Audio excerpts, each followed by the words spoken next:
బ్రేకింగ్కి సంబంధించి హైదరాబాద్ సంబంధించిన ఒక బ్రేకింగ్ మనం చూస్తున్నాం. హైదరాబాదు శివారులో హస్తినాపురంలోని నవీన మల్టీ స్పెషాలిటీ హాస్పిటల్లో భారీ మోసానికి పాల్పడింది. ఏకంగా తమ హాస్పిటల్లో ట్రీట్మెంట్ కోసం వచ్చిన ఒక వ్యక్తి ప్రాణాలు తీసింది. వైద్యం చేస్తున్నట్టు చెప్పి ముందే 3.5 లక్షలు వసూలు చేసి ఇంకా 10 లక్షలు కట్టాలంటూ డిమాండ్ చేశారు. నల్గొండ జిల్లా మర్రిగూడెం మండలం దామర భీమనపల్లికి చెందిన మల్లయ్యకు యాక్సిడెంట్ అయ్యి కాళ్ళు విరిగాయి. వెంటనే ఓవైసీ హాస్పిటల్ తీసుకెళ్లారు ఆ కుటుంబ సభ్యులు. అక్కడ డబ్బులు ఎక్కువ అవుతాయనడంతో నవీన హాస్పిటల్ తరలించారు. అక్కడ ట్రీట్మెంట్ చేస్తామని ఒప్పుకున్న యాజమాన్యం మల్లయ్య ఆరోగ్యం వైద్యానికి సహకరించట్లేదని ప్రాణాన్ని తీశారు. ఈ ఘటన 2 రోజుల క్రితం జరిగింది. ఆ తర్వాత చూస్తే మాత్రం చనిపోయిన వ్యక్తికి వీళ్ళు చికిత్స చేశామని చెప్పి ఇప్పుడు దాదాపుగా 10 లక్షల రూపాయలు కట్టాలని చెప్పేసి ఏదైతే ఆ 10 లక్షల రూపాయలు కట్టి ఆ శవాన్ని తీసుకెళ్లాలని చెప్పే ప్రయత్నం చేస్తున్న నేపథ్యంలో ఇది ఒక బ్రేకింగ్ న్యూస్ మనకు అందుతోంది. ట్రీట్మెంట్ కొనసాగించాలంటే 10 లక్షలు కట్టాలని గతంలో చెప్పారు. ఆ తర్వాత ఆ కట్టలేము కాబట్టి మా వ్యక్తిని మాకు రిటర్న్ ఇవ్వండి అన్నప్పుడు ఆయన చనిపోయారు. తనకి 10 లక్షలు ఇచ్చి అక్కడి నుంచి శవాన్ని తీసుకెళ్ళండి అని చెప్పే ప్రయత్నం జరిగింది. దానికి సంబంధించిన వివరాలు మనకు ఇప్పుడు మన బ్రేకింగ్ న్యూస్లో చూస్తున్నాం.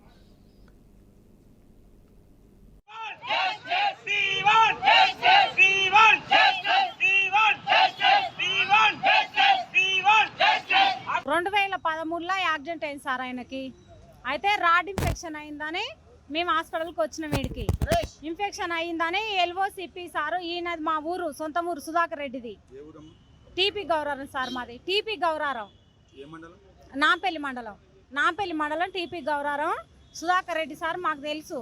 అయితే తెలుసు కాబట్టి మేము నిమ్స్కి పోతాము ఎల్ఓసిపి అని నేను హాస్పిటల్కి వచ్చిన ఆ కట్టు బట్టలతోనే ఒక బైక్ మీద వచ్చిన సార్. మేము ఇక్కడికి బైక్ మీద వస్తే ఓవైసీ కన్నా రా మేము ఇంతకుముందు 3 ఆపరేషన్లు అక్కడనే చేయించినాం కొంచెం తెలిసినోను కాబట్టి మాట్లాడంటే ఓవైసీకి ఎందుకమ్మా మన ఆపరేషన్ అవుతుంది మన హాస్పిటల్లో చేపిద్దాము ఒక 2 లక్షల బిల్లు అయితే 5 లక్షలు బిల్లు వేసిస్తా నీకు మనం సీఎం రిలీఫ్ ఫండ్ల కింద పెడితే పైసలు వస్తాయని చెప్పి ఈరోజు సాయంత్రం 4 గంటలకు ఉత్తగా కలిసిపోదామని వస్తే ఆయన ఏం చేసిండు రేపు పొద్దున్నే ఆపరేషన్ చేసిండు సారు. ఆపరేషన్ చేసినప్పుడు అన్నీ మంచిగానే ఉండు. ఎప్పుడు ఆపరేషన్ చేసినాక మళ్ళీ తెల్లారే ఇట్లా అయింది. ఒక డాక్టర్ ఏం చెప్పిండు ఆపరేషన్ ఫెయిల్ అయిందమ్మా మీరు ఇంతకుముందుకి ఎక్కడికి పోయారు అక్కడికే పోరు అని చెప్పిండు సార్. ఒక ఆయన చెప్తే మేము తీసుకుపోతామని నిఖిల్ రెడ్డి సార్ అట్లా చెప్పిండు. చెప్తే సార్ చెప్పిండు మేము తీసుకుపోతామంటే ఏడిపోయినా ఇదే ట్రీట్మెంట్ మంగమ్మ నీకు నేను అన్యాయం చేయను మన ఊరు అని చెప్పి మోసం చేసి 20 రోజులు ట్రీట్మెంట్ చేసి చంపిండు. చంపినాక మీడియా వాళ్ళు వచ్చిర్రు అందరు వచ్చిర్రు వాళ్ళ ముందల నా తప్పు అయిందని చెప్పి 12 లక్షలకు చెక్ ఇచ్చిండు. చెక్ ఇచ్చిన తర్వాత ఆయన అకౌంట్లో చూస్తే 1000 రూపాయలు లేవు. 1000 రూపాయలు లేవు మరి నువ్వు చెక్ ఇచ్చినవు ఈ చెక్ కూడా దొంగ చెక్ హాస్పిటల్ చెక్ ఇయ్యలే కదా నీ పర్సనల్ చెక్ ఇచ్చినవు నువ్వు ఇంటికి వస్తే కలుస్తలేవు ఏందనంటే ఏం చేసుకుంటావు చేసుకోపో అని అంటుంది సార్. సో ఈ సూపర్ ఎక్స్క్లూజివ్ న్యూస్లో చాలా విషయాలు మనకు అర్థమవుతున్నాయి. ముఖ్యంగా మొదటిది ఇష్యూ మనం అబ్జర్వ్ చేస్తే ఏదైతే అక్కడ ఒక వ్యక్తికి ఏదైతే అన్యాయం జరిగిందని 2013లో తనకి ఒక యాక్సిడెంట్ జరిగింది. 2 కాళ్ళల్లోనూ రాడ్లు వేశారు. అది జరిగిందేమో ఓవైసీ హాస్పిటల్లో. ఆ తర్వాత అక్కడ ఏదైతే రాడుకు సంబంధించి ఇన్ఫెక్షన్ అయింది కాబట్టి దాని మీద ట్రీట్మెంట్ కోసం అని అడిగినప్పుడు ఈ సుధాకర్ రెడ్డి అనే వ్యక్తి వాళ్ళకి చెప్పిన ఒక సజెషన్ ఏంటంటే నవీన హాస్పిటల్కి వెళ్ళండి అక్కడ వాళ్ళు మీకు న్యాయం చేస్తారు లేకపోతే చికిత్స చేస్తారు. నా తర్వాత 2 లక్షల రూపాయల బిల్లు అయితే 5 లక్షల రూపాయలకు సంబంధించిన బిల్లులు ఇస్తాం మేము. ఆ బిల్లుల ద్వారా మీరు CMRFకి సంబంధించిన డబ్బులు తెచ్చుకోవచ్చు అనే విధంగా అది కూడా ఒక స్కామ్గాను ఒక మోసంగానే మనకు కనిపిస్తుంది.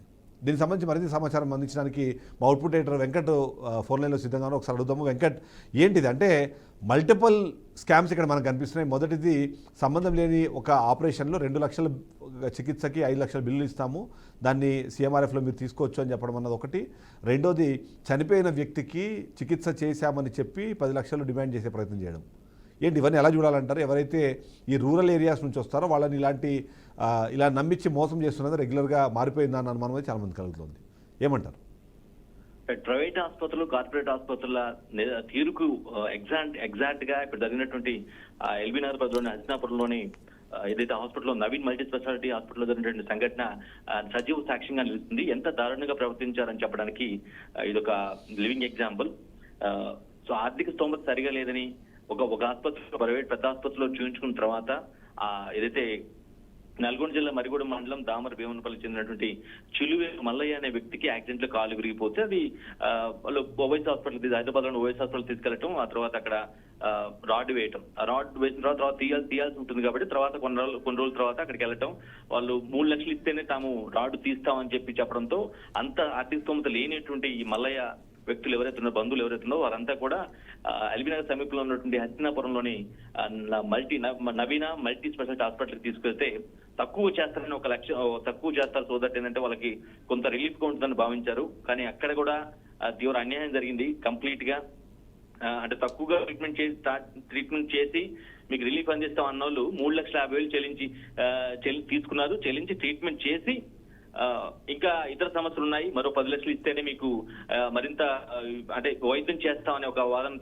తెరపై తీసుకురావడం జరిగింది. దీంతో విసిగిపోయినటువంటి మల్లయ్య బంధువులు ఎవరైతే ఉన్నారో వారంతా కూడా ఖచ్చితంగా ఈ మల్టీ స్పెషాలిటీ నవీన మల్టీ స్పెషాలిటీ హాస్పిటల్ లో జరుగుతున్నటువంటి ఇదంతా బోగస్, అడ్డగోలుగా మాట్లాడుతున్నారు. మేమే మీకు డబ్బులు ఇస్తాం, మా వాడిని అంటే మేము మల్లయ్యని ఫస్ట్ ఎలా ఉన్నాడో అలానే ఇవ్వండి, మీరు అడిగిన అమౌంట్ కంటే ఎక్కువ ఇస్తానంటూ వీళ్ళు మల్లయ్య బంధువులు ఎవరైతే ఉన్నారో అది కొంత ఆందోళన దిగిన పరిస్థితి. సో ఇటువంటి నేపథ్యంలో మే 15వ తేదీన ఆ పేషెంట్ మరణించాడు. అంటే ఈ వివాదం జరుగుతుండగానే ఈ విధంగా ఆందోళన చేస్తున్నారు. సో పరిస్థితి అక్కడ మామూలుగా హెల్త్ ఇష్యూ వచ్చేసి అతను ఆ విధంగా చనిపోవడం జరిగింది. అంటే చనిపోయిన తర్వాత కూడా కనికరం లేకుండా దాదాపు 15 డబ్బులు కట్టి తీసుకోవాలి. మీరు డెడ్ బాడీని తీసుకెళ్లాలంటే డబ్బులు కట్టాల్సింది ఇంకా పెండింగ్ ఏదైతే ఉందో. ఎందుకంటే మీరు 3,50,000 మీరు చెల్లించారన్నమాట వాస్తవమే, కానీ ఎక్కువ సమస్యలు ఉన్నాయి కాబట్టి ఇంకో 10 లక్షలు కడితేనే మేము మీకు ఇస్తామని ఒక వాదన దిగడం జరిగింది. దానికి వీళ్ళు బంధువులు కొంత నిరసన తెలిపి ఆ హాస్పిటల్ యాజమాన్యం తీరుని ఖండించారు. ఈ క్రమంలోనే అతను చనిపోవడం మే 15వ తేదీ మే 15వ తేదీ చనిపోవడంతో డబ్బులు కట్టిన తర్వాత తీసుకెళ్లాలని మళ్ళీ ఒత్తిడి చేసే ప్రయత్నం చేశారు. సో ఈ విధంగా ఎత్తుకున్నటువంటి బంధువులు ఎవరుతున్నారో హాస్పిటల్ వద్ద ఆందోళన నిర్వహించడం జరిగింది. కొంత అది పెద్ద ఇష్యూ కావడంతో పెద్ద మనుషుల సమక్షంలో మొత్తానికి కొంత తగ్గారు. ఈ నవీన మల్టీ స్పెషల్ హాస్పిటల్ యాజమాన్యం ఏదైతే ఉందో కొంత తగ్గి లేదు మేము మా వాళ్ళు తప్పు జరిగిందని ఒప్పుకొని కొంత అమౌంట్ అంటే 12 లక్షల రూపాయలు అంటే ఎవరైతే మృతుడు భార్య ఎవరుతున్నారో ఆ భార్యకి ఆయన భార్యకి ఒక చెక్కు 12 లక్షల రూపాయలు చెక్ ఇచ్చారు. ఇక్కడ కూడా ట్విస్ట్ ఏంటంటే ఆ చెక్ లో డబ్బు లేవు. అంటే చెక్ వేసిన టయానికి ఆ బ్యాంక్ లో ఆ ఖాతాలో డబ్బు లేకపోవడం అనేది దారుణమైనటువంటి విషయం.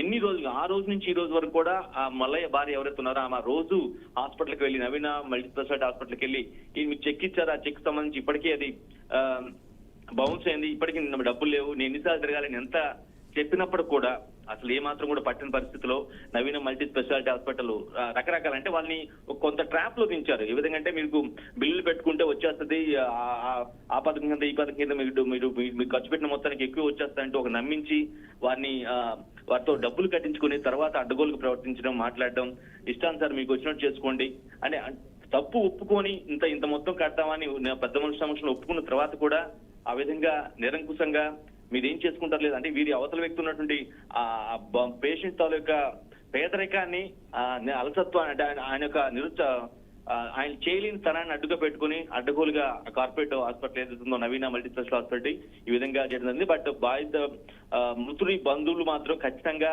న్యాయం జరిగేంత వరకు కదిలేదు లేదంటూ ఈ రోజు కూడా అక్కడ ధర్నా చేయడం, ప్రొటెస్ట్ చేయడం, హాస్పిటల్ తీరుని ఖండిస్తూ కొత్త ధర్నా చేయడం, నిందలు చేయడం కానీ చేయడం జరిగింది. పోలీసు కంప్లైంట్ కూడా ఇచ్చినప్పుడు కూడా ఇప్పటికీ తమకు న్యాయం జరగలేదనే వాదన అయితే బలంగా వినిపిస్తున్నారు. బట్ అల్టిమేట్ గా న్యాయం జరిగేంత వరకు ఆ నవీన మల్టీ స్పెషాలిటీ హాస్పిటల్ మీద చర్యలు తీసుకునేంత వరకు కూడా కదిలేదు లేదని స్పష్టం చేస్తున్న పరిస్థితి కనిపిస్తుంది.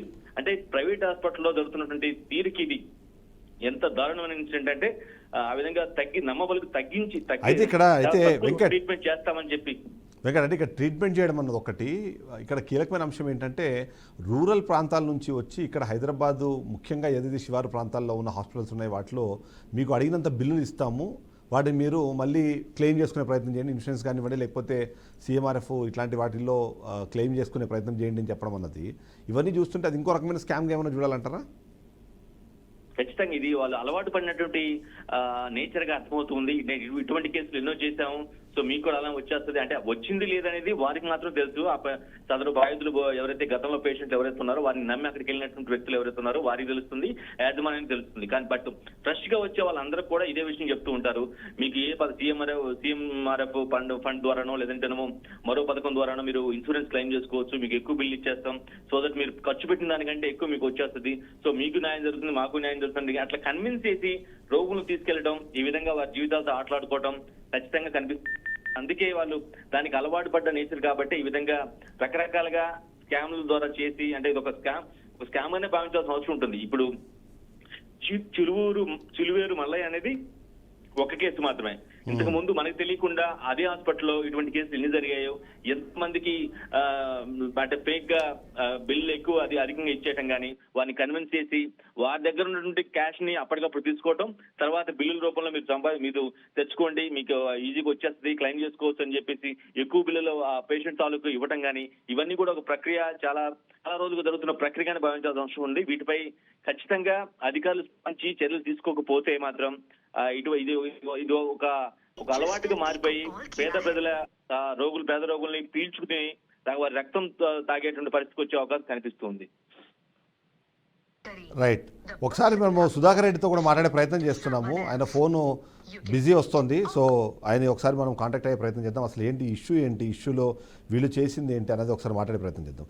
సో ఇక్కడ మరొక కీలకమైన అంశం ఏదైతే డబ్బులు లేని అకౌంట్కు సంబంధించిన చెక్కుని ఇవ్వడం, అది కూడా హాస్పిటల్ది కాకుండా తన పర్సనల్ అకౌంట్ చెక్ ఇవ్వడం ద్వారా మరొకసారి వీళ్ళని మోసం చేసే ప్రయత్నం చేశారు. నిజంగానే ఇది లీగల్గా నిలబడుతుందా లేదా అన్నది ఒక కీలకమైన అంశంగా కనిపిస్తే ఏంటి అంటే ఇది కూడా ఇంకొక స్టైల్ ఆఫ్, అంటే అక్కడ ఆ సమయానికి ఉన్న ఉద్రిక్తతలు తగ్గించడానికి లేదా ఆ సమయంలో ప్రశ్నించడానికి వచ్చిన వాళ్ళ నోరు మూయించడానికి మాత్రమే యూజ్ చేసే ఒక వెపన్ లాగా ఈ చెక్కును చూడాలంటారా వెంకట్? ఖచ్చితంగా అలానే చూడాల్సిన అవసరం ఉంటుంది. ఎవరైతే ఆ సుధాకర్ రెడ్డి అనే వ్యక్తి ఎవరైతే ఉన్నారో, హాస్పిటల్ అధినేత ఎవరైతే ఉన్నారో, ఆయన ఎదురు న్యాయం చేస్తారని, ఏదంటేనో ఆయన దగ్గర తక్కువలో తమకు ట్రీట్మెంట్ అవుతుందని ఆశించి ఎంతో ఆశతో వచ్చినటువంటి వారిని ఈ విధంగా ఫస్ట్ కొంత అమౌంట్ చేసుకోవడం లేదు, ఆ ట్రీట్మెంట్ తో పాటుగా కొన్ని సమస్యలు ఉన్నాయనికి, కాబట్టి ఖచ్చితంగా మీరు ఎక్కువ కట్టాల్సిన అవసరం ఉందంటూ మళ్ళా ఇంకొక వాదన తిరగటం, తీరా ఆందోళన చేసిన తర్వాత వెనక్కి తగ్గి లేదు తప్పు మా జరిగిపోయిందని చెప్పి మళ్ళీ 12 లక్షలకి ఇస్తానని ఒప్పుకోవటం, మళ్ళీ అందులో పర్సనల్ చెక్ ఇవ్వటం కానీ, హాస్పిటల్ ఖాతా కాకుండా పర్సనల్ చెక్ ఇచ్చేసి అందులో డబ్బు లేని ఖాతాకు సంబంధించినటువంటి చెక్ ఇచ్చి ఈ విధంగా నిలువున ముంచేసే ప్రయత్నం అయితే చేశారు. హాస్పిటల్ వ్యక్తులు ఇచ్చినటువంటి హాస్పిటల్ యాజమాన్యం ఇచ్చిన షాక్ నుంచి కోలుకోవడానికి కూడా చాలా టైం పట్టే అవకాశం ఉంది. ఎందుకంటే ఒక పక్కన వారి సొంత వారిని కోల్పోయారు, డబ్బులు కూడా అప్పటికి ఖర్చు పెట్టేశారు, కానీ రావాల్సిన రిటర్న్ లో ఏదైతే పెద్ద మనుషుల సమక్షంలో ఒప్పుకున్నటువంటి అమౌంట్ కూడా రావాల్సిన అవసరం ఉంది. అది కూడా రానకుండా అడ్డగోలుగా రకరకాలుగా వ్యవహరిస్తున్న పరిస్థితిని మాత్రం చాలా దారుణమైనటువంటి పరిస్థితి. దీని మీద పోలీసులు చర్యలు తీసుకోవాల్సిన ఎంతైనా ఉంది. ఎందుకంటే ఆ బాధితుల తాలూకా వారి కన్సర్న్ కానీ వారి బాధని కానీ అర్థం చేసుకుని ఖచ్చితంగా వారికి న్యాయం జరిగే చూడాల్సిన అవసరం అయితే పోలీసులు కావచ్చు ఇతర అధికారులపై ఖచ్చితంగా ఉంటుంది. దానికి ఇక్కడ ఇదంతా ఒక అంటే రెగ్యులర్గా జరిగే ఒక యాక్టివిటీ లాగా మనం చూడాలి. ఎందుకంటే వీళ్ళు వెళ్ళాల్సింది బేసిక్గా ఓవైసీ హాస్పిటల్కి, ఎందుకంటే అక్కడ ట్రీట్మెంట్ చేయించుకున్నారు. కానీ అక్కడ ట్రీట్మెంట్ కన్నా ఇక్కడ మన దగ్గర ఇంకా తక్కువ ప్రైస్లో అవుతుంది, ప్లస్ ఇలాంటి డబ్బులు ఎక్కువ క్లెయిమ్ చేసుకోవడానికి అవకాశాన్ని క్రియేట్ చేసేలాగా బిల్లులు ఇస్తాము అని చెప్పేసి వీళ్ళని ఇక్కడికి మార్చడం, అంటే రూరల్ ఏరియాల్లో ఉన్న ఇలాంటి నాలెడ్జ్ లేని వాళ్ళు. ఒక నిమిషం నేను సుధాకర్తో మాట్లాడే ప్రయత్నం చేస్తున్నాను. ఒకసారి ఐ థింక్ ఎవరో ప్రవీణ్ అండ్ ఒకసారి ఈ నెంబర్ వచ్చింది మనకు, ఒకసారి మాట్లాడే ప్రయత్నం చేద్దాం. ఒక నిమిషం లైన్లో ఉండండి. Hello hello hello hello hello hello Sudhakar Reddy గారండి? సుధాకర్ రెడ్డి గారండి? కాదు సార్, ఇది patient wife sir number. Patient wife నెంబరా? Okay okay okay. తను ఉన్నారండి అక్కడ? ఉన్నారు సార్, ఇస్తున్నాను. ఓకే.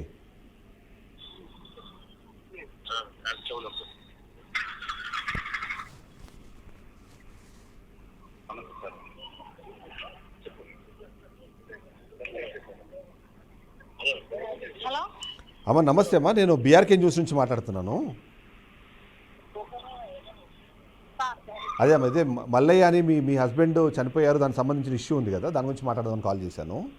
ఏంటంటే ఇప్పుడు మీరు నవీన హాస్పిటల్స్కి ఎప్పుడు వెళ్ళారు మీరు? మేము 22 తారీఖు వచ్చినాం సార్, పోయిన నెల. ఓకే. వస్తే మేము ఏమైందంటే 3 ఆపరేషన్లు ఓవైస్లు అయిన తర్వాత మంచిగానే ఉండు, మళ్ళీ పర్మనెంట్ రాడేపియాలని కొంచెం సలహా చెప్పండి సార్ అని ఆయన సుధాకర్ రెడ్డి మా ఊరు సారు. ఓకే. మా ఊరు అయితే అన్న ఇట్లా 4 లక్షలు అడుగుతారు, తెలిసిన ఆయన కదా, కొంచెం ఓవైస్కి వచ్చి చెప్పండి సార్ అని అంటే, ఓవైస్ మన నవీనల్నే ఈ ఆపరేషన్ అవుతుంది అంటే నా దగ్గర డబ్బులు లేవు సారు, నేను నిమ్స్కి పోతా ఎల్ఓసి ఇప్పియండి అని చెప్పిన. ఓకే. ఈయన సుధాకర్ రెడ్డి అనేది ఏం చేస్తారమ్మా? సార్ సుధాకర్ రెడ్డి అనే వ్యక్తి ఏం చేస్తారు? ఆయన ఏం చేస్తారు సారు, ఇంత ముందుకు వరకు పూల దందా చేసేసారు. ఓకే, లోకల్ లీడరా? ఈ మధ్యలో ఒక 3 నెలల కిందనే ఆ హాస్పిటల్ తీసుకుండు. ఓకే. ఆ రాజకీయం చేస్తాడు. బీజేపీ తరఫున ఒక లీడరు ఈ 3 నెలల కిందనే ఈ హాస్పిటల్ తీసుకొని దందా నడిపిస్తుంది. నేను తెలిసిన మనిషి కదా, సొంత ఊరు సార్, మా ఇంటి పక్కనే ఆయనది, టీపీ గౌరవం, నాంపల్లి మండలం. ఓకే. నన్ను ఇచ్చింది దామర భీవనపల్లి, మరుగుడం మండలం సార్. తెలిసిన ఆయన కాబట్టి మాకు అన్నదమ్ములు అక్క చెల్లెలు అతనికి లేరు, నాకు లేరు, మా భర్తకు నాకు లేరు, ఓకే. ఎవరు లేరు కదా. తెలిసిన ఆయనవు ఇట్లా వచ్చి ఎల్ఓసి అన్ని ఇస్తే నిమిషిపోతాం, లేదంటే ఓవైసీ కన్నా వచ్చి ఇట్లా మాట్లాడానా అని అడిగితే పట్టుబట్టుకొని బైక్ మీద వచ్చినాం సార్ మేము హాస్పిటల్ కి. ఓకే, వచ్చాడు. మీ హస్బెండ్ నార్మల్గా ఉన్నారా? అంటే ఆ బైక్ నడిపింది మీ హస్బెండేనా? దామర భీవనపల్లి నుంచి 70-80 కిలోమీటర్లు మేము బైక్ మీద వచ్చినాం సారు. ఓకే. వస్తే ఆయన ఏమన్నాడు అంటే 10,000 తీసుకొని ఒక కవర్ తీసుకొని రిపోర్ట్ చూపించుకోవడం అని వస్తే మన ఆఫీస్ మన హాస్పిటల్ అవుతుంది, మంచిగా అవుతుంది అంటే నా దగ్గర డబ్బులు లేవంటే 1-2 నెలలకైనా ఇద్దులే అమ్మా, మనం ఇంటి పక్కల ఇల్లు నీకెందుకు అన్యాయం చేస్తుంటే ఎల్ఓసి ఇచ్చే రాదన్నా అంటే ఎల్ఓసి ఇస్తే అక్కడ 1 రోజులు పడుతుంది, కరెక్ట్ చేయరు గవర్నమెంట్ జాబ్ వల్ల. ఏదన్నా ఇబ్బంది అయినా అడగలేక నీకు ఇబ్బంది అవుతుంది. మన హాస్పిటల్ అయితే ఒక 2 లక్షలు అయితే 5 లక్షలకు బిల్లు వేసిస్తా, తర్వాత పైసలు అప్లై చేసుకుంటే పైసలు వస్తాయి, 5 రోజుల్లో ఇంటికి పంపిస్తాను. మంగళవారం నాడు 4 గంటలకు ఇక్కడ వస్తే తెల్లారి బుధవారం నాడు 9 గంటలకు ఆపరేషన్ చేసిస్తారు. ఓకే, దేని గురించి?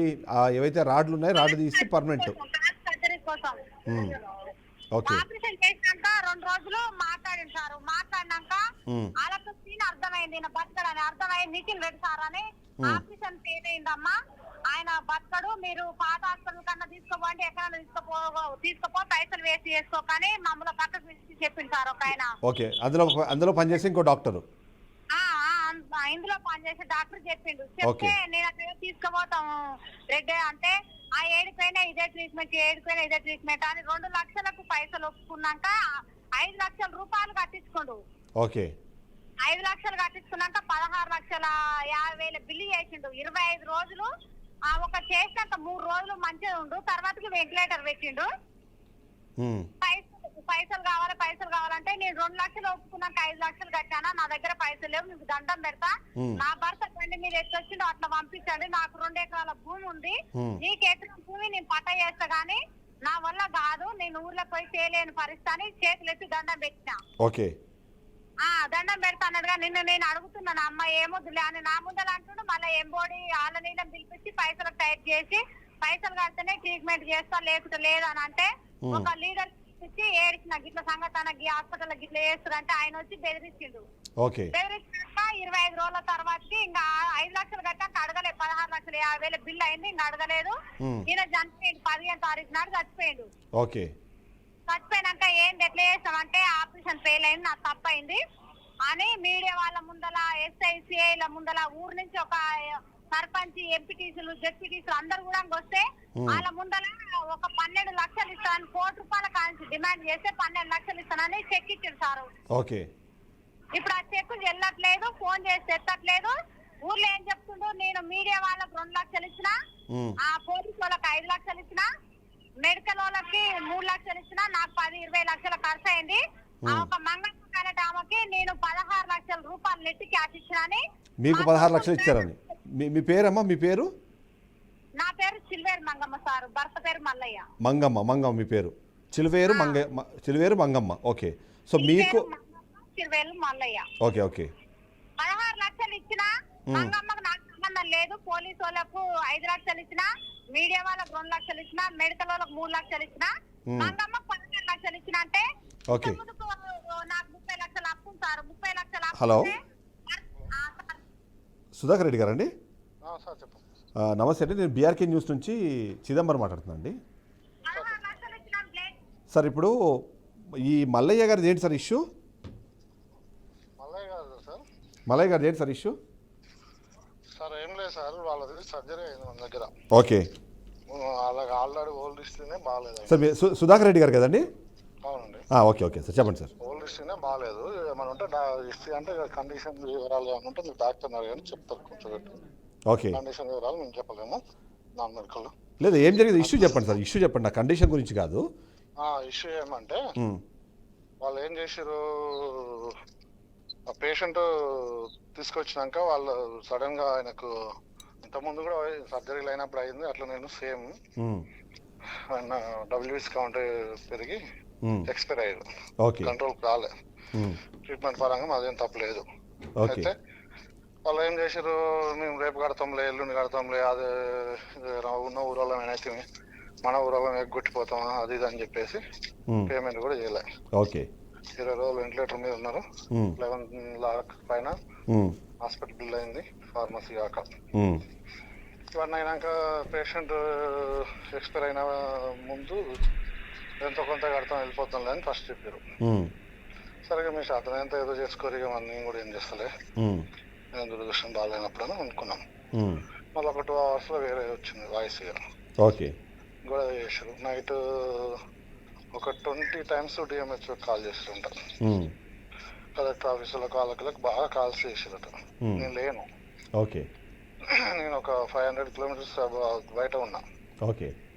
నేను వచ్చిన ఎర్లీగా వెనక మళ్ళీ ఆడ పని వదిలేసి ఆ రోజు నెక్స్ట్ డే రిజిస్ట్రేషన్ ఉంది. ఓకే. అందుకే ముందు రోజు పోయినా ఆ రిజిస్ట్రేషన్ ఆపేసుకొని వచ్చేసిన. రిటర్న్ 7 వచ్చిన రిజిస్ట్రేషన్ వచ్చేసిన. మీరు పక్కకు వచ్చి మాట్లాడండి, ఆమె తర్వాత నేను మళ్ళీ ఊర్లో మాట్లాడుతూ అవుతుంది కానీ మీరు పక్కకు రండి. చెప్పండి. అయితే సార్ మీరు లైన్లో ఉండండి అమ్మా, మీరు లైన్లో ఉండండి. మంగమ్మ గారు మీరు లైన్లో ఉండండి, మీరు లైన్లో ఉండండి, వినండి మీరు జస్ట్ మీరు నేను మిమ్మల్ని ఏడ ఉండేది ఏం లేదు మలంగమ్మ, మీరు చేసిన ఆగం చాలు, ఇంకా నన్ను ఊరికే డిస్టర్బ్ చేయకూడదు. మీరు పోదామంటే లీగల్ గా పోదాం అంతే. ఏమనుకుంటారు మీరు అసలు? కాదండి సార్ ఆమె లైన్ కట్ చేసి మీరు డైరెక్ట్ చేయండి. సరే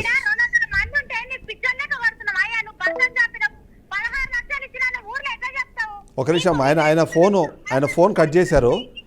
మంగమ్మ గారు ఒక నిమిషం మీరు లైన్లో ఉండండి, అట్లనే మీరు మాట్లాడకండి కొద్దిసేపు. మీరు లైన్లో ఉండండి, మీరు మాట్లాడకండి.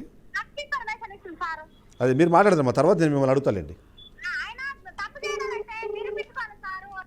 హలో సార్ చెప్పండి సార్. అయితే ఇప్పుడు మీ మీద వాళ్ళు చేస్తున్న ఆరోపణలు ఏంటంటే మేము ఓవైసీ హాస్పిటల్లో మాకు మీరు రికమెండ్ చేయండి అని అడిగితే అలా కాదు మనదే హాస్పిటల్ ఉంది రండి అని పిలిచారు అన్నది ఒకటి. అదే వీడియో ఉంది, ఆడియో ఉంది సార్. అది కూడా అయితే వచ్చింది సార్. వచ్చినాక ఏమైంది కదా మరి ఆడ 4:30 చెప్తున్నారు, దాంట్లోకి వాటికి 5 అవుతుందయా మా దగ్గర ఎక్కడ ఉన్నాయి అవి మీకు తెలుసు కదా అన్నారు. అంటే ఇది 285 చేస్తాం మేము, 2,80,000 అట్లా అవుతుంది. అక్కడ రాస్తే అట్లా కానీ మన ఊళ్ళో కదా, నువ్వు రాడుకు అయ్యో 1.4 ఏదో అవుతుంది, ఆ రాడ్ల పైసలు కట్టుకో రాడ్లకు. డాక్టర్ సర్జన్ అంటే మా ఆయన అవుతాను, ఆయన జీతం కాబట్టి ఆయనకు కూడా ఏమి ఇవ్వకు, మందులు తెచ్చుకో బుజ్జి, ఎంతో ఇంకో 30,000-40,000 ఏమవుతాయో ఆడికాడికే కట్టుకొని పో అని చెప్పిన. ఓకే సరే అన్నది. సరే అన్నాక అడ్మిషన్ ఇప్పుడు అవుతారా రేపు అవుతారా అంటే మా టెస్టులు ఇచ్చి వెళ్ళిపోండి అని చెప్తే మళ్ళీ ఆయన ఉండి రెడ్డి మళ్ళీ అని అన్నాడు ఒక డైలాగ్ చిన్నగా. చిన్నప్పటి నుంచి మా ఇంటి పక్కన నేను చిన్నప్పటి నుంచి మా బావుల పంట పెరిగి అంతా ఒకటే దూరం వాళ్ళు కూడా కాదు. అదే చెప్తున్నారు వాళ్ళు కూడా, మీరు సేమ్ ఊరు ఒకే ఊరు. మాటలు పట్టుకొని వాళ్ళ తమ్ముడు కూడా ఉన్నాడు, ఆయనతోనే అవుతుంది అదంతా. కానీ అయిపోయినాక ఏం చేసారు కదా, అడ్మిషన్ అయ్యారు. నెక్స్ట్ డే సర్జరీ పెట్టుకున్నాం. ఓకే. అయితే ఆయనకి చేసిన సర్జరీ ఏంటంటే ఇంతకుముందు ఓవైసీలో చేసినప్పుడు రాడ్ అది అందులో కిరిగిపోయింది సార్. అది ఓకే టీహెచ్ఆర్ అని చేస్తారు. అది వాళ్ళు ఏం చేసి విరిగిపోయిన రాడుకు అవి పీకేసి పిన్నులు పెట్టి అందులో సిమెంట్ కొట్టారు ఆ బొక్కల. అది వచ్చినాక తీసినాక సిమెంట్ అవన్నీ తీసేసరికి ఆ బోన్ లో ఉన్న మూలుగా అదంతా ఇన్ఫెక్షన్ పెట్టే టైంలో పెరిగింది అది. ఓకే. డబ్ల్యూబీసీ కౌంటర్ సర్జరీ కాగానే హెవీగా పెరిగింది. అది ఎవరికైనా మెడికల్ వాయిస్లో వాళ్ళకి వీడియో కౌన్సిలింగ్ ఇచ్చినాం. ఓకే. రిస్క్ చెప్పినాం, అన్ని వీడియోస్ ఉన్నాయి మన కాడ, ఓకే ప్రూఫ్స్ ఉన్నాయి. అయిపోయినాక ఏదో రాధ బాగాలేకనో ఏదో అయింది, ఎక్స్పైర్ అయిపోయింది. అయిపోయిన కంటే ముందు చాలా బిల్లు ఉంది, 11,30,000 ఎంత హాస్పిటల్కి ఉంది, మెడిసిన్కి ఉంది అంత ఉంది. ఇంకా కట్టుకోలేమన్నా ఇది ఎంతో కొంత కడతాం తీసుకెళ్తాం తర్వాత ఏమన్నా చూస్తాం అది అని ఈ టైంలో ఎక్స్పైర్ అయినప్పుడే అన్నారు. సరే ఏం చేస్తాం లేక మరి వెనుక ముందు రైతు బంధు రైతు బీమా ఏదో వచ్చినప్పుడు కడుతున్నారు కానీ తీసుకుపోండి అని నేను చెప్పి సరే అన్నారు, ఒప్పుకున్నారు. అది అయినాక 9 తర్వాత గొడవ స్టార్ట్ చేసి. ఓకే. మా తమ్ముడు రెగ్యులర్ ఇక్కడ ఉండి కౌన్సిలింగ్ ఎవరైతే వింటున్నారో నెక్స్ట్ డే నుంచి మీరు ఇప్పుడు ఆ వీడియోస్ అన్ని మీరు ఇవ్వగలుగుతారా సార్? ఇప్పుడు మీరు ఏదైతే కౌన్సిలింగ్ చేశాము అన్నది తర్వాత వాళ్ళు ఓకే అని యాక్సెప్ట్ చేసినవి అవన్నీ అన్ని ఇవ్వగలుగుతాం సార్. అయితే వాళ్ళ తమ్ముడు రెగ్యులర్ గా వింటున్నాడు సార్. Okay. అయితే నెక్స్ట్ డే ఏం చెప్పారంటే, అమ్మ మరి ఇది పరిస్థితి ఇది, ఓకే మీకు ఇంకా పెద్ద రావకాలు ఏమైనా ఉన్నాయని, హార్ట్ బీట్ తక్కువ ఉంది నాకు, మరి పాత ఇన్ఫెక్షన్ ఎక్కువ అయింది, ఓకే మనం మీరు ఓవైసీ ఇట్లా ఏడిపోయిన ఇదే సర్జరీ, ఏడిపోయిన ఇదే ట్రీట్మెంట్, మీరు చేసింది ఏమైనా తప్పు ఉంటే మీరు చూపించుకోండి, ఓకే తీసుకెళ్ళండి అని చెప్పారు. మా బ్రదర్ ఏమన్నాడు, మరి ఏడిపోయిన ఇదే ట్రీట్మెంట్ అంటారు, మరి ఆడిపోయి లక్షలు ఏడు వస్తారు పూజ అన్నాడు. సరే ఉంటాం అన్నాడు. ఆ రోజు నుంచి నెక్స్ట్ డే నుంచి వాళ్ళ తమ్మునికి ఆమెకు రోజు కౌన్సిలింగ్ ఇస్తున్నారు. అన్నీ ఉన్నాయి వీడియోస్. అయినాక ఏమైంది కదా, నెక్స్ట్ డే బై సీరియస్ అయింది. డాక్టర్ కాదు. అయిపోయినాక ఏమైంది కదా, నా మీద ఒకటే టైంలో అంతా ఊరు వచ్చి పడ్డారు. ఓకే మస్తు పంచాయతీ పెట్టారు. డిఎంహెచ్ఓకి 34 సార్లు కాల్ చేసి. ఓకే అయితే ఇప్పుడు మీరు 12 లక్షల రూపాయలు చెక్ ఇచ్చారు కదా సార్, ఎందుకు ఇచ్చారు చెక్? అది 12 లక్షలు నా మీద ఒత్తిడి. ఓకే అడిగే ఏమనంటే గుంజి కొడతాం, చంపుతాం, వాడు వచ్చి నువ్వు కావాలి అది అని డొల్లు పెడతారు ఒకటి. రెండోది ఏంటంటే, సరేగా మీరు ధర్నా పెట్టకూరు ఏం పెట్టకూరు ఇస్తలే, నేను వాస్తవానికి అనుకున్నా సార్, ఇవన్నీ లొల్లి లేకపోతే ఏదో ఒకటి చేసి కొంత ఇద్దాంలే, ఇక పోనీ లేక బాధలు వేస్తారు కదా అన్న ఉద్దేశంతో నేను ఉన్నా. యాక్చువల్ గా ఉన్నాక ఏం చేశారు కదా, మార్నింగ్ ధర్నా పెట్టారు. ధర్నా పెట్టి డిఎంహెచ్ఓ కంప్లైంట్ కలెక్టర్ సార్ కాలకిలకు పెట్టేసరికి వాళ్ళు ఏం చేశారు, ఆ డే కాకుండా నెక్స్ట్ డే వచ్చి ఓటీ సీజ్ చేశారు. ఓటీ సీజ్ కొట్టుకొని వాళ్ళు ఎందుకు చనిపోయింది అది లేదని మొత్తం కేసు 4 డాక్టర్లు వచ్చారు సార్. ఓకే 4 డాక్టర్లు వచ్చారు. డిఎంహెచ్ఓ వెంకటేశ్వర సార్ వచ్చిండు, ఇంకో సార్ వచ్చారు. అందరు వచ్చి చూసుకొని మరి కేసు పరంగా అయితే ట్రీట్మెంట్ పరంగా అయితే ఏం తప్పలేదు. ఇంకొకటి సార్ చిన్న ఇంట్లో కలిపి చెప్పండి. ఒక 3 days బ్యాకే గాంధీ హాస్పిటల్ నుంచి వాళ్ళ తెలిసిన డాక్టర్ని తెచ్చుకోరు. ఓకే ఆయన చెప్పిపోయిండు క్లియర్ గా. ఓకే మీ డాక్టర్లు చెప్పినట్టే మా ఆడబిడ్డ తీసుకొచ్చిన డాక్టర్ కూడా చెప్పింది, కానీ ఈయన చచ్చిపోతే మాకేమో ఆడికెందుకు వేరు ఇడికెందుకు వేరు అని ఊళ్ళో వీళ్ళు చంపుతట్టుంది, మా చుట్టాలు ఎందుకు వేరు అంటట్టుంది, ఏడిపోయిన ఇదే వైద్యమే నాకు వాళ్ళతో ఉంది సావని ఇవంతా ఏదేదో చెప్పింది. ఇక ఓకే చెప్తే సర్లే ఏదో ఉన్నా మన రాత బాగాలేనప్పుడు ఏం చేస్తాం అనుకున్నాం. రేపు చనిపోతారు అన్నాక కూడా వాళ్ళ అన్నదమ్ములు కూడా సరే ఇక మన ప్రయత్నం అయితే గట్టిగా చేసినామన్నా, పోతే ఏం చేస్తామని కూడా అన్నారు. అని నెక్స్ట్ డే చనిపోగానే గొడవ చేసి డిఎంహెచ్ఓ కంప్లైంట్లు అవి ఇవి నిన్న ఎర్లీ మార్నింగ్ నేను కనీసం బ్రష్ కూడా వేయకుండా వచ్చి అక్కడ కూర్చుంది. ఇక ఓకే 7:30కి వచ్చి కూర్చున్నాక నేను ఫోన్లు చేస్తుంటే వినకుండా గేట్ కాడ ధర్నాలు చేశారు. మళ్ళీ లోపలికి వచ్చారు, పోలీసు వాళ్ళతో పంచాయతీ పెట్టుకోరు, అంతా ఆగమాగం చేశారు. ఇక చేసిన తర్వాత నాకు ఒక రోజు ఆగిపోయినాక నెక్స్ట్ డే డిఎంహెచ్ఓలు వచ్చి మా మీద పడ్డారు. ఓకే నీకేం ఉన్నాయి అవి ఉన్నాయి అన్ని చెక్ చేశారు, అన్నీ ఉన్నాయి, A to Z ఉన్నాయి. కానీ ఇప్పుడు ఆమె చెప్తున్న పాయింట్ ఏంటంటే, నాకు 16 లక్షలు ఇచ్చారని ఊర్లో నన్ను బద్నాం చెప్తున్నారు. ఇప్పుడు ఏమైంది కదా, ఆడేదో 12 లక్షలు ఏదో అని చెక్ ఇచ్చారు ఏదో అనుకున్నది, ఏదో ఊర్లలో అనుకుంటారు కదా. మాకు పడని వాళ్ళు మా భూముల పంచాయతీలకు మాకు వాళ్ళకు 2-3 years నుంచి మాకు వాళ్ళకు పడదు. ఓకే 20 years నుంచి పడదు, 2-3 years నుంచి అసలే మాట్లాడతలేరు. మళ్ళా మొన్న కూడా జట్టు పంచాయతీ అయితే నేను మొన్న కూడా పంచాయతీ వాళ్ళు అడగగానే నాదేముంటారు, నేనేం చేస్తా సార్, వాళ్ళు నీకు 6 కట్టించారంట కదా 10 కట్టించారంట, కానీ ఊర్లలో అనగానే నేనెందుకు రెస్పాన్స్ అవుతుంది. సరే ఇది ఒక పని చేస్తాను సార్, నేను రేపు మార్నింగ్ మీ రిపోర్టర్ని పంపిస్తాను. ఒకసారి మీరు అన్నట్టు వాళ్ళకి ఇచ్చిన అంటే మీరు ఇంతసేపు లైవ్లో ఉన్నారు, మీరు మాట్లాడేది మొత్తం లైవ్లో వెళ్ళింది. మీరు ఏదైతే చెప్తున్నారో దానికి సంబంధించిన డాక్యుమెంట్స్ లేకపోతే మీ దగ్గర ఉన్న విజువల్ ప్రూఫ్స్ ఏవైతే ఉన్నాయో ఒకసారి ఇవ్వండి, వాటిని ఒకసారి మేము టెలికాస్ట్ చేసే ప్రయత్నం చేస్తాం. ఎందుకంటే తను చెప్తున్న ప్రకారం మొదటిది తను మిమ్మల్ని ఓన్లీ ఏదో రికమెండేషన్ కోసం వస్తే మీరు మీ సొంత హాస్పిటల్ ఉంది కాబట్టి ఇందులో చేయాలన్నది ఒకటి. రెండో పాయింట్ 2 లక్షలు 3 లక్షలు ఖర్చు అయితే నేను 5 లక్షల రూపాయలకు సరిపడా బిల్లులు ఇస్తాను, తద్వారా మీరు సీఎం రిలీఫ్ ఫండ్లో మీరు డబ్బులు తెచ్చుకోవచ్చు అని చెప్పారు అన్నది రెండో అవి అంటే మీ మీద చేసిన మరో విమర్శ. ఒక్కటి సార్ నేను చెప్తున్నా అంటే, నేను ఒకటి ఏం చెప్పినంటే, మీకు అయ్యేది బెడ్ ఛార్జ్ అవన్నీ కలుపుకుంటే 3-4 లక్షలు అవుతాయి మా దగ్గర యాక్చువల్ గా సర్జరీ చేస్తే. ఓకే నేనేం చెప్పినంటే, నాకు అయ్యే ఖర్చు కట్టండి, ఆ బెడ్ ఛార్జెస్ అవన్నీ ఇస్తాను, నేను కట్టినట్టుగానే ఇస్తాను, నేను నా మీద అయినా సరే అనుకున్నాం. ఇప్పుడు వాళ్ళు ఏముంటుంది సార్, ఇప్పుడు వాళ్ళు బెడ్ ఛార్జ్ అవన్నీ వేసేసరికి 3-4 లక్షలు అవుతాయి, వాళ్ళు కట్టినట్టుగానే ఇస్తాం. ఇప్పుడు మేమైనా కానీ అది కూడా తప్పు కదా సార్. ఇప్పుడు మీరు ఖర్చు అవ్వని దాన్ని మీరు ఇచ్చి దాన్ని సీఎం రిలీఫ్ ఫండ్ లో మీరు కలెక్ట్ చేసుకోండి. అట్లాగా తప్పేందుకు సార్? మేము పేమెంట్ చేసుకొని మా దాంట్లో మా అకౌంట్స్ కు అది యాడ్ అయ్యే వస్తుంది. ఓకే, మళ్ళీ వాళ్ళు సీఎం రిలీఫ్ ఫండ్ వచ్చినాక మాకు ఎంతో కొంత చేస్తారు. చేయకుండా ఎట్లుంటారు? ఓకే. ఇప్పుడు మేము ఎవరికైనా CM relief fund patient admit అయినప్పుడు సార్, ఇప్పుడు ఇంతకుముందు ఎల్ఓసీలు ఇచ్చేది, ఇప్పుడు ఇవ్వట్లేదు ప్రైవేట్ హాస్పిటల్స్. అవును. వీళ్ళకి ఏదైనా మరీ ఎక్కువ చేయని వాళ్ళకి ఇచ్చినాం అనుకోండి, ఇచ్చినప్పుడు వాళ్ళు ఏం చేస్తారు, సీఎం రిలీఫ్ ఫండ్ వచ్చినప్పుడు ఇస్తారు, మా అకౌంట్ లో యాడ్ అవుతుంది. అది మేము అది చూపించుకోవాలి కంపల్సరీ. ఓకే, ఇటు పే చేసుకోవాల్సిందే దానికి. సో ఇప్పుడు అంటే మీరు సరిగా చికిత్స చేయలేదు, అందువల్లే మా హస్బెండ్ చనిపోయారు. వచ్చేటప్పుడు 70-80 కిలోమీటర్లు సొంతంగా బండి నడుపుకొని వచ్చాము, కానీ ఆ తర్వాత ఇప్పుడు ఇట్లా పాడ మీద పంపిస్తున్నారు అన్నది వాళ్ళు చేస్తున్న మరో మాట. ఒక్కటి సార్, అది ఆర్థో డాక్టర్ ఎవరన్నా మనకు తెలిసిన వాళ్ళు ఉన్నా అడగండి, చెప్తారు. ఏంటంటే వాళ్ళకు నడుచుకుంటూ వచ్చినా కానీ మనం అన్నాం కదా, అది సిమెంట్ లోపల ఉండే తీసినప్పుడు, అందుకే నేను మెడికల్ వాళ్ళతో మాట్లాడండి అనేది. అదే డాక్టర్తో అయితే మేము ఇప్పుడు మీ కండిషన్ మేము ఎక్స్ప్లెయిన్ చేయలేము.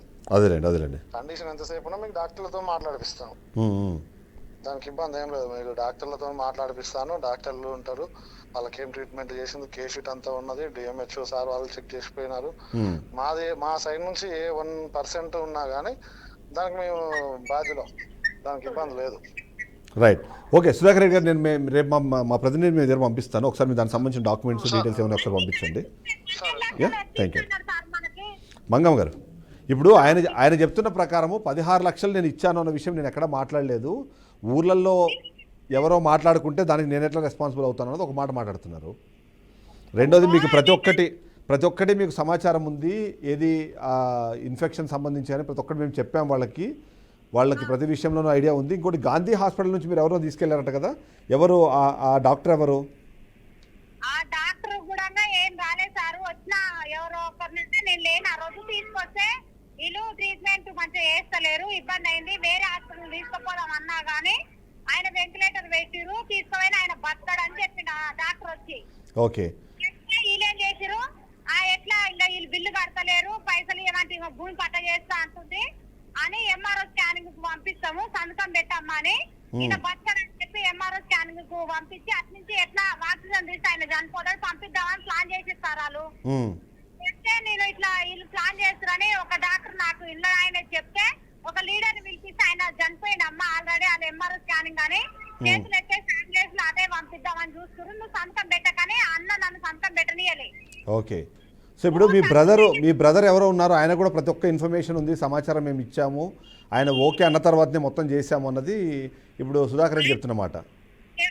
ఓకే సార్, ఆయన చెప్తుండు కదా, నువ్వు ఈ తప్పు చేయను అయితే మీడియా వాళ్ళ ముందు, ఎస్ఐ ముందు, సిఐడి ముందు నువ్వు చెక్ ఎట్లా ఇచ్చినావు 12 లక్షలు ఇచ్చి. కానీ మీరు చంపుతామని బెదిరించారు, కొడతామని బెదిరించారు, మీరు ఊరోళ్ళందరినీ తీసుకొచ్చారు కాబట్టి ఆ ప్రెషర్లో నేను తప్పక ఇవ్వాల్సి వచ్చింది అన్నది. మీరు డిఎంహెచ్ఓకి 40-50 సార్లు ఫోన్ చేశారంటున్నారు, అంటే మీరు ఫోన్ చేసి కంప్లైంట్ చేసే ప్రయత్నం చేశారా? మేము ఎవ్వరికి వెళ్ళేసారు. ఆయన ఏం చేసిండు, మేము మామూలు నేర్చుకుంటా కూర్చుంటే పోలీసు వాళ్ళని పంపించింది సార్. ఆయన ఇడికి చనిపోగానే పోలీసు వాళ్ళని పంపించాలన్నారుగా, తప్పు ట్రీట్మెంట్ చేసిర్రు అని మీరు అంటున్నాం మంగమ్మ. మనం ఇప్పుడు పోస్టుకు తీసుకుపోతే ఆ ట్రీట్మెంట్ మంచిగా జరగలేదు, ఏదన్నా ఇబ్బంది అయిందని మనకు రిపోర్ట్లలో తేలితే మళ్ళీ తీసుకొచ్చి ఇన్లేదామని చెప్పిండు సార్ ఆయన. ఓకే, ఎవరు అక్కడ వచ్చిన పోలీస్ ఆయన?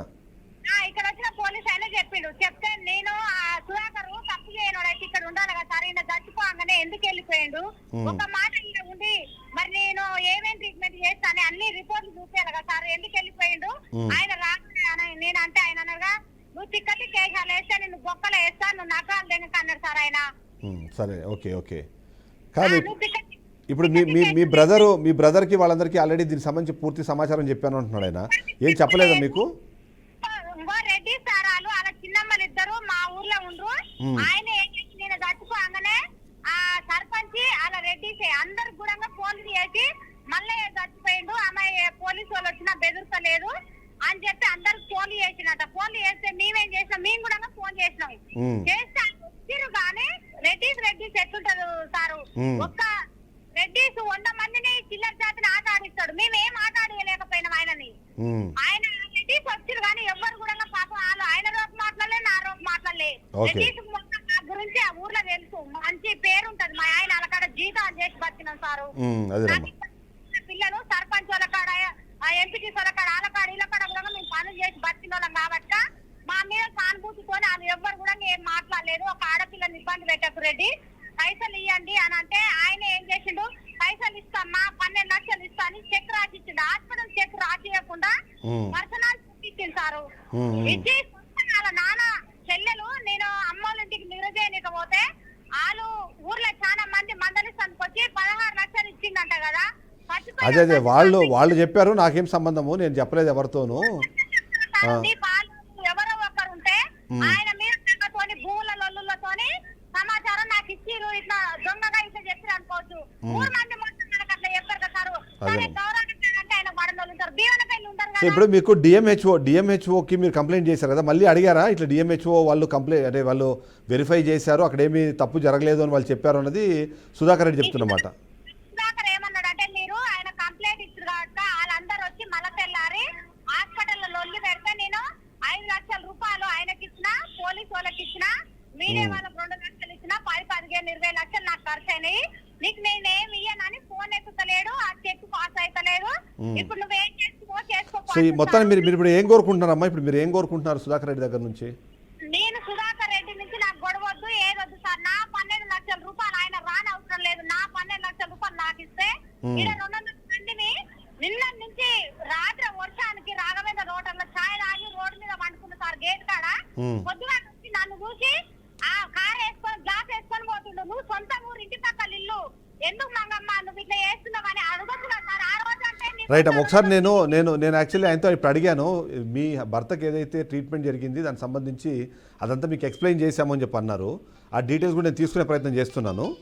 నేను ఒకవేళ నేను తీసుకుంటాను, మీరు పొద్దున్నే రేపు మా రిపోర్టర్ని అక్కడ పంపించి అసలు ఏం జరిగింది అవన్నీ కూడా వివరాలు తీసుకుంటాను నేను. సో మీరైతే మీ డబ్బులు మీకు కావాలన్నది మీది కాబట్టి ఒకసారి నేను ఆయనతో కూడా మాట్లాడే ప్రయత్నం చేస్తాను. ఏమన్నా నేను నా వైపు నుంచి నా 12 లక్షలు నాకు ఇప్పిస్తే నేను ఆయనకు నాకు సంబంధం లేదు సార్. నేను నిమ్మలంగా ఇంటికి వెళ్ళిపోతా. 12 లక్షలు ఏమంటే నేను ఎస్ఐకి 5 లక్షలు ఇచ్చిన, సిఐకి. సరే ఒకసారి నేను సుధాకర్ రెడ్డితో కూడా మాట్లాడతాను, ఆయన ఏం చేశారు ఏంటని కూడా ఒకసారి కనుక్కొని మళ్ళీ నేను మీకు ఫోన్ చేస్తాను. ఏమి న్యాయం చేయగలుగుతాం ఒకసారి చూద్దాం.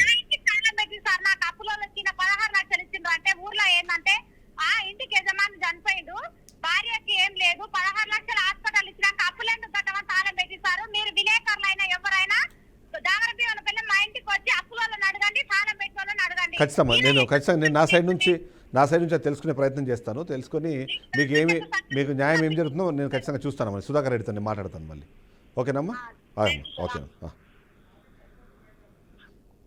జస్ట్ ఓవరాల్గా చూస్తే ఇప్పుడు సుధాకర్ రెడ్డి చెప్పే వర్షం ఒకవైపు కనిపిస్తుంటే మంగమ్మ చెప్పే వర్షం మరోవైపు కనిపిస్తుంది. అందులో అంటే 2 వైపులా తప్పు ఉందా, లేకపోతే ఇద్దరు వాళ్ళ వర్షం చెప్పే క్రమంలో ఏవైనా నిజాలు దాస్తున్నారని అనుమానం అవుతున్న నేపథ్యంలో ఖచ్చితంగా ఒక రెస్పాన్సిబుల్ జర్నలిజంలో భాగంగా ఆ మాటల్ని మనం ఒకసారి క్రాస్ చెక్ చేసుకోవాల్సిన అవసరం ఉంది. సుధాకర్ రెడ్డి చెప్తున్నట్టుగా నిజంగానే వాళ్ళు వీళ్ళకి ఇన్ఫర్మేషన్ ఇచ్చి ఆ తర్వాత జరిగిన నష్టాన్ని వీళ్ళు భర్తీ చేసే ప్రయత్నం చేసి ఏమైనా జరిగిందా అన్నది ఒకసారి చూసుకోవాల్సిన అవసరం అవుతుంది. ఒకసారి దాని మీద ఖచ్చితంగా బీఆర్కే టీం దీని మీద వర్క్ చేస్తుంది.